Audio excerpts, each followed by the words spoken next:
Hi. Yeah, just messing around with these grid tie inverters and trying to make a homemade limiter for them. This is part two of a little mini series. If you didn't see part one, you may want to check it out first.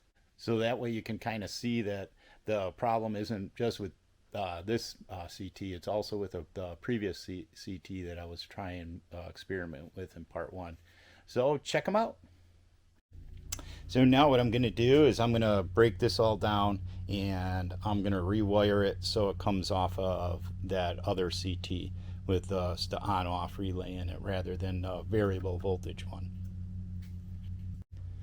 All right, so I have this, well, just real simplistic, just hooked this back up and I'll hook this relay up to that CT, which is set at 10 amps.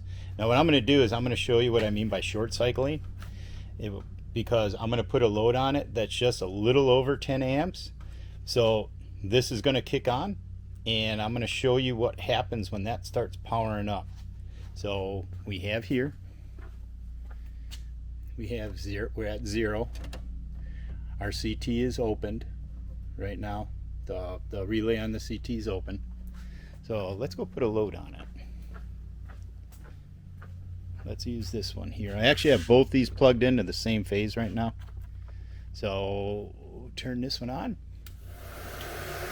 There. Kicked on. You can see the power's coming up. Now we're only drawing like 10.5 amps.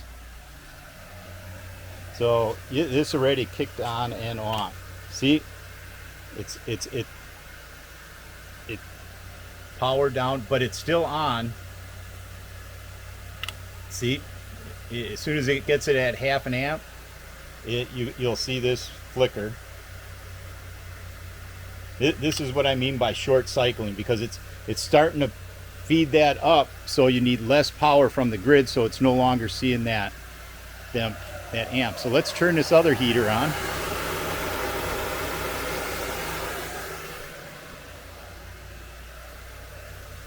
So now we're on and we're starting to go back up.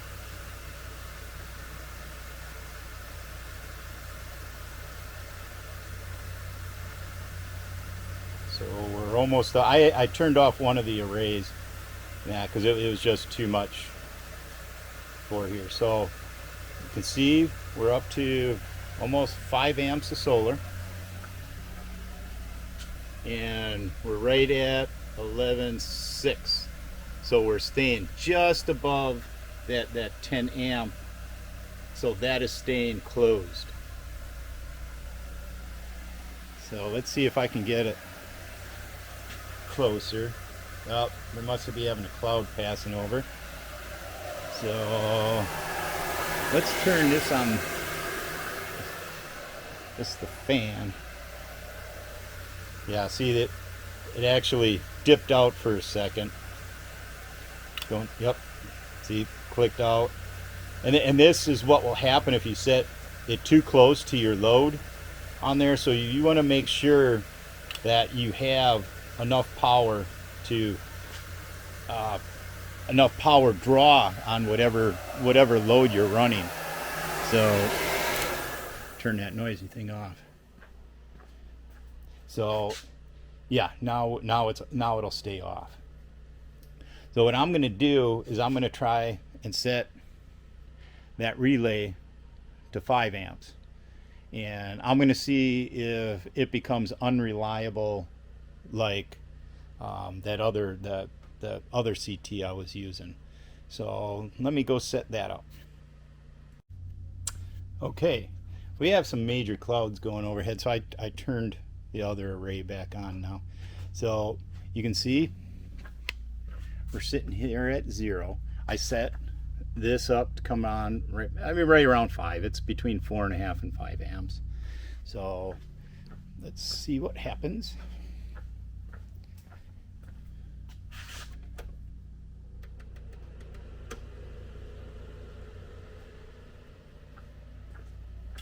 Okay, comes on. We're right at 5 amps. So as soon as that solar comes up, we're gonna kick off. Yep, see it's starting a short cycle because we're hanging right at 5 amps. So let me land some more power. So we're at 11.8. Solar's coming on. Relay's staying on. Yeah, there's a really thick cloud going overhead right now. So yeah, even everything, I can turn on the other one, but I don't think that's just a small one. That's not even going to be enough.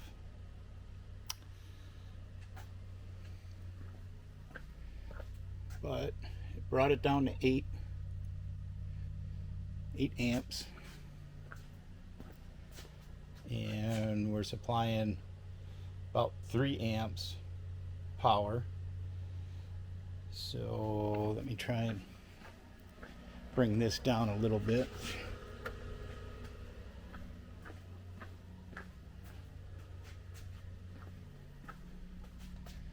Yeah, we're down to 4.5. That should be kicking out pretty soon.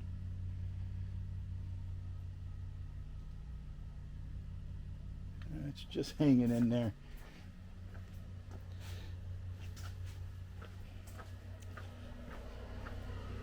That's up.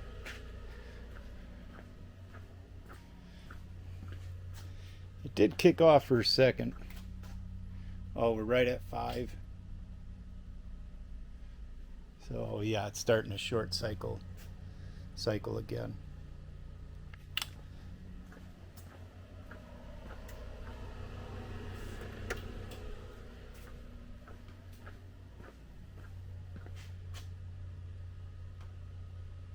I turned it on medium. There's not a big difference between medium and low. I just wanted to see if I could. Yeah, there's. So yeah, it's about 4.7. And yeah, we're not getting any solar right now. All right, now let's try. I actually had one of the solar units unplugged. My bad. So fire this up. I heard it kick on. We were at 13.5, and solar's coming on. About 6 amps.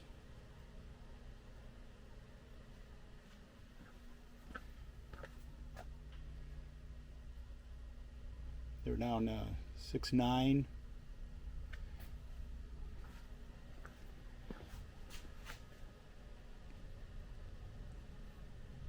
So it's staying on. 6. And come over here. Shut this off. Now I heard it kick out, and it kicked right back in because it's right at that point. So I just shut it off, and because I don't want to keep doing that to the inverters. That I'm sure they only have so many life cycles of on and off to them. So this appears to be working with that at 5 amps. I'm going to see if I can get some little bit different loads in here and just see how low you can set that where you don't have to worry about it short cycling. Alrighty, I have this reset right, so it goes on right around 2 amps. And it looks like there's about a 0.5 amp span from when it goes on to when it goes off on here from what I've been seeing. It's hard really, to change loads and everything at the same time, but we're drawing nothing. So let's go turn on a heater. And yeah, we still got plenty of clouds overhead. So we're not going to get a lot of power out of the solar. So turn that on high. I heard the relay kick in. Yeah. And we're at about 12. Solar's coming on. Up to 5 amps.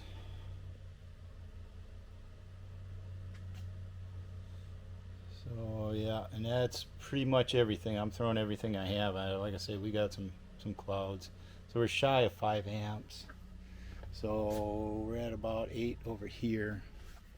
Let me turn the heater on medium. Let's just see how reliable this is to turn off at 2 amps.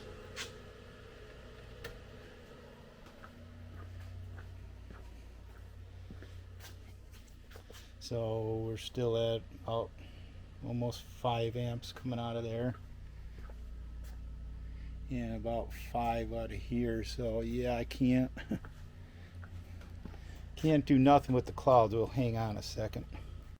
Yeah, it's gonna be a bit, man. We got some major clouds, so we'll just turn the heater off and make sure it goes off. I'm sure it should.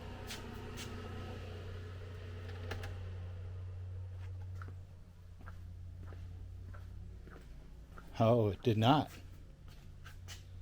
It did not shut off. And now the power's actually, we're backfeeding the grid, so that did not shut off. So let me try turning it on again.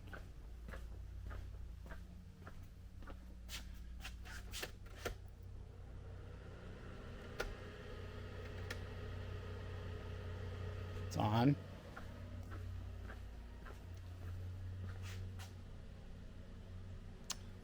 About 4.5. We're at about 8. Yeah, it's varying with the clouds overhead. So we're at about 5. It's on.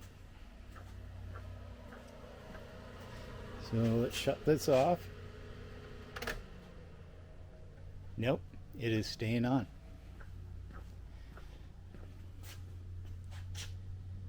You can see it is staying on. It did not shut off. And this should shut it off at 2 amps. Let me do this. Turn off one of the inverters. Yep, you can see we're down to 3. Yep, so this is going this way. I was hoping it was gonna catch that, but evidently when you're down around 2 amps on here, it will not. So let me shut off another one. That's just a small one. Yeah, it's down to 2.8. So let's put that one back on. That's just a small, it's a little 200 watt panels. So I'm going to let that one catch back up. Okay, we're up to about 4.3. Once again, we're back feeding right now. Let me shut off this other array over here. Yeah, now it finally shut off. So, and oh, that other one actually isn't on yet. So that is not working, not down at 2 amps.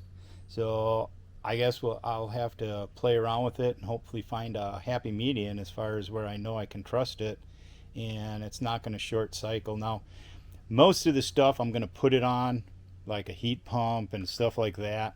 You can set it at 10 amps because I mean my heat pump probably draws 30 amps along with the water heater and stuff. So something to be mindful of when you're using these. I'm going to do some more stuff on them, but for now I think I'm going to wrap this video up before it gets way too long and just to give everybody a heads up on what I'm finding.